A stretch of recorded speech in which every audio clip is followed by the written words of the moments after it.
Anong ginawa mo sis? Yun, anong ginawa ko sa bukol ko sa breast? Hindi po ako nagpa-opera, tapos ano lang, after ilang years, diagnose naman ako na mayroon akong bukol sa ovary. Tapos yun, lumala kasi yung bukol ko sa ovary. Nung naoperahan po ako, natanggalan po ako ng left ovary, ay binayopsi po yung bukol.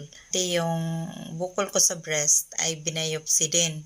Tapos, ang result naman po ay benign po. Tsaka yung bukol ko sa breast ay nung tinusok na ba ng ano, 'di ba pag binayopsy parang may kinukuha silang ano doon. Pumuputok daw po yung bukol ko. So ang laman po niya ay tubig. Nawala na lang din. Pati nga po ano yung kilikili ko parang nagkakaroon na siya ng parang may mga maliliit. Pero yung pala, ang laman noon ay tubig.